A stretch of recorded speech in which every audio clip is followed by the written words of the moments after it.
I found someone else. Let's get a divorce.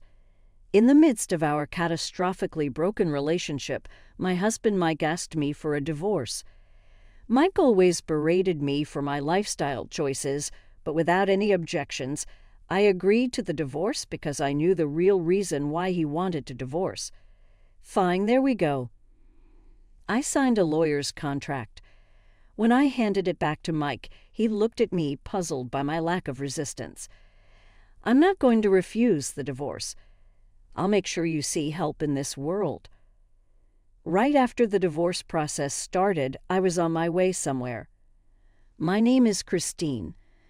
I'm the wife of Mike, CEO of a real estate company. Currently, I'm being handed a contract of a lawyer who assists divorce from my husband, who I've been with for 10 years. This all began about 6 months ago. Business still keeping you busy? Mike, who runs the real estate business, was rarely at home. It wasn't like this when we first got married, but business must have picked up, and he had more work-related engagements. It became normal for him to be out on business dinners. On weekends, there was no family time, and he was always out. I spent many lonely days at home.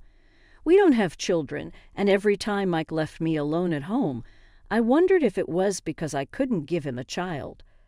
Mike loves kids, so marrying me, who can't have children, must have been a miscalculation on his part.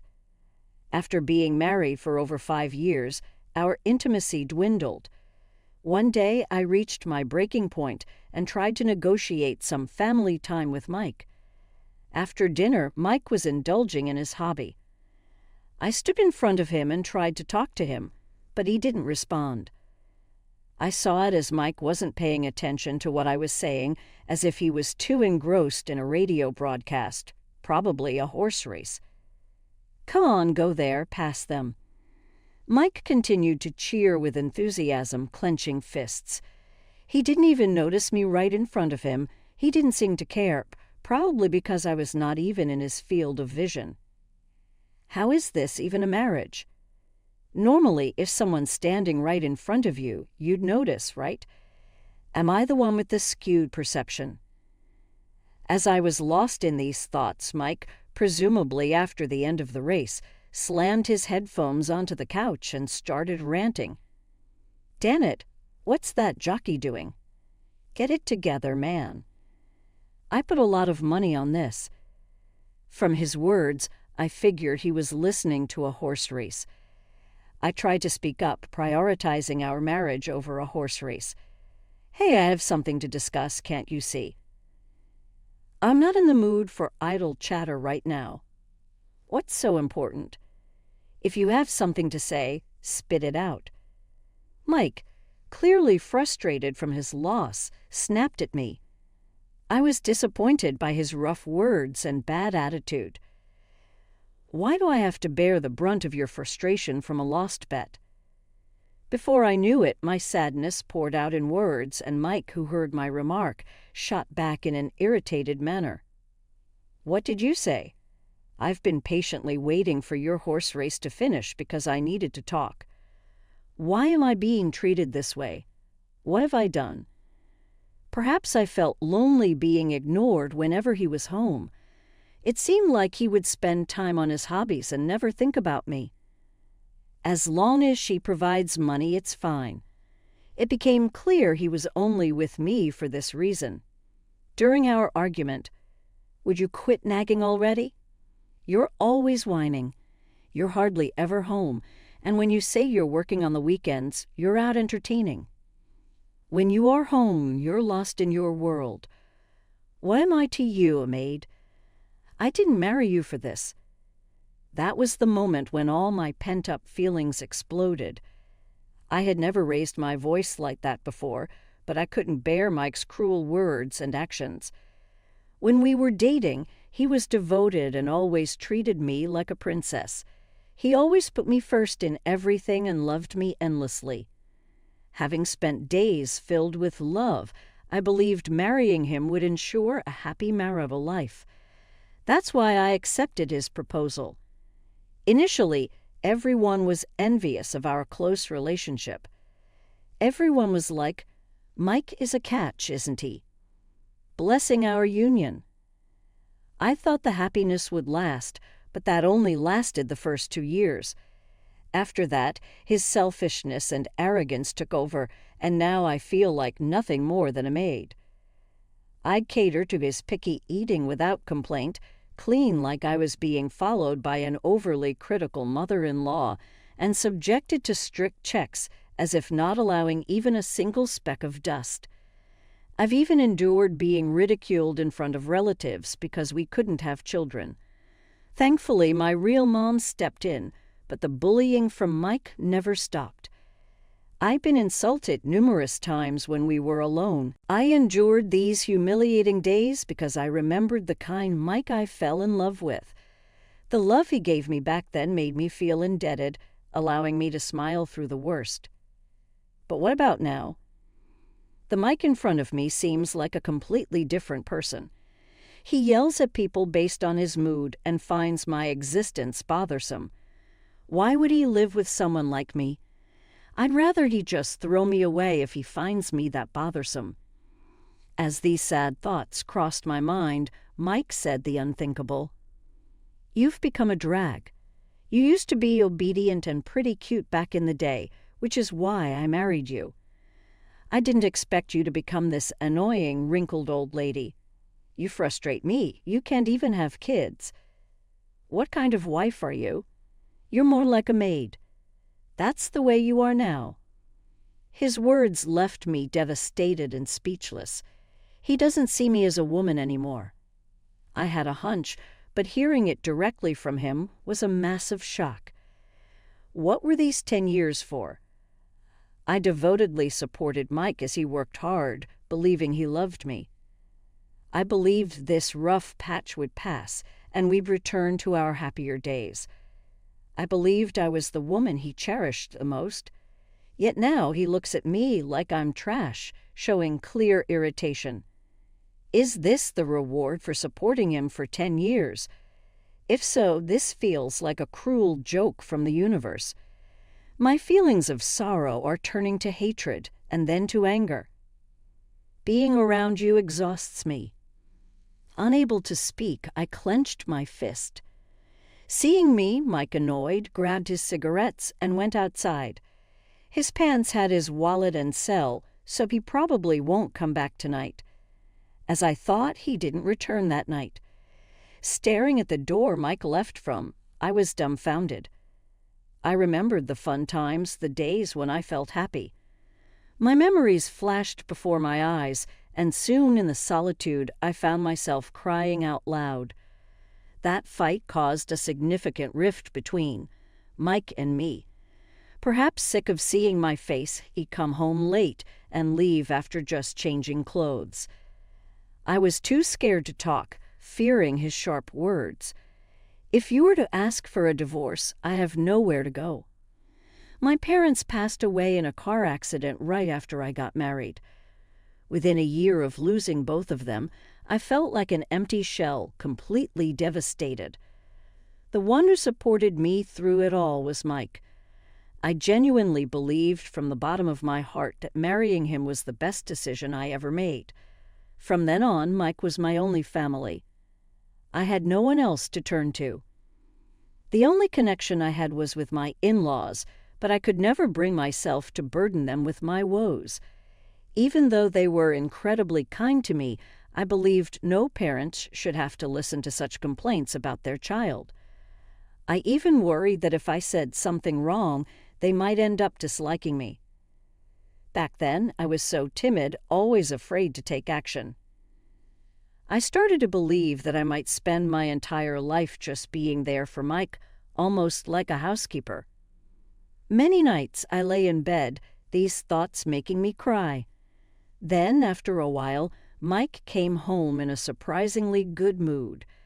Even though we hadn't spoken in over 3 months, that day he came home while I was still awake, holding a box of cupcakes.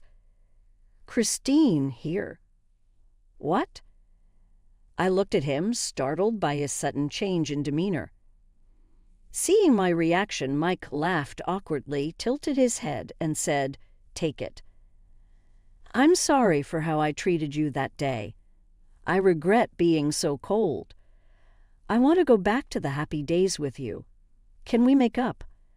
Seeing his apology, I broke down in tears. The kind Mike I once knew seemed to be back. I hugged him tight, holding on to that glimmer of hope. From then on, he kept his word and treated me with care. He was as gentle as when we were dating, and he made an effort to come straight home after work. He was still very busy, but he always prioritized our time together and increased the moments we shared as a couple. You know, back then, our company was in a rough spot, and I was feeling pretty down. I think I took it out on you, and I'm so sorry for making you feel bad. One lazy weekend afternoon, as we were watching a movie side by side on the couch, Mike, while stroking my hair, shared his feelings. "No, I'm the one who should apologize. I blamed you without knowing the whole situation." Finally, the tension between us had eased. I believed that, as a couple, we would be able to spend happy days again. That was until one night when a call came through on his phone. During dinner, a call from a woman's name showed up on Mike's phone, which was quite unusual. He hurriedly answered it, looking quite panicked. He even stepped outside to take the call, maybe because he didn't want me to hear the conversation. Maybe it's an important business associate. However, that was the first time I felt something was off. Ever since we made up, Mike had taken all his calls in front of me. The only exception was during that terrible period of estrangement.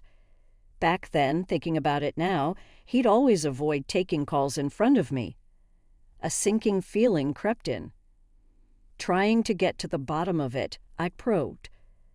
"It's rare for you to take a call outside someone from work." "Oh yeah, kind of. You know I'm going to step down soon and venture into a new business, right? It was one of the employees consulting about that." Mike was planning to hand over his current real estate company to a trusted subordinate soon. He intended to manage another company as the chairman of the board, separate from his current one. "We have to start working hard all over again at a new company. Everyone seems anxious without me, so I keep getting calls asking for help. This change is quite a big deal for a company." Mike, unusually chatty, seemed to be trying too hard. His desperate attempt to deflect was obvious. When I saw Mike like that, a word flashed across my mind. The word was cheating. Mike might be cheating on me. As this thought crossed my mind, all my love for him cooled in an instant. It's tough, right? Don't push yourself too hard. In this way, I decided to thoroughly investigate Mike's cheating tendencies, brushing off his words. Thanks to my careful budgeting, every month my savings easily exceeded $30,000. Somehow navigating the unfamiliar internet, I found a lawyer skilled in dealing with infidelity cases and hired them immediately. I also hired a private investigator to track Mike's actions, and as I suspected, he was cheating on me with a 20-year-old girl from his workplace. Here's the report detailing their relationship duration. I was stunned as I went through the papers the detective showed me. Mike had been seeing this woman for over 5 years now, with some breaks in between. They rekindled their relationship the evening he called me during dinner. That's why that time the rough patch between Mike and me was because he and this woman were getting along so well. Mike began to make amends with me because she had rejected him and he was seeking comfort. I was just a convenient pawn for him. Realizing this, I decided to meet a certain individual. Taking advantage of the weekend, Mike said he was on a business trip. I headed to a certain location, and I decided to take revenge on Mike. A while after his infidelity was exposed, Mike finally set up his new company. He smoothly stepped down as the CEO, and we celebrated with a lavish dinner at home. It's been tough being the boss, huh? It's gonna be even harder juggling both roles. But hang in there, okay? The atmosphere between Mike and me reverted to the standoffishness we had felt during a rough patch. Because he and his affair partner were getting along well. Investigations revealed that Mike's lover was extremely possessive and jealous, making Mike ignore me as a woman just so he wouldn't get dumped. He deliberately created that atmosphere by being cold and distant, treating me like a punching bag when frustrated.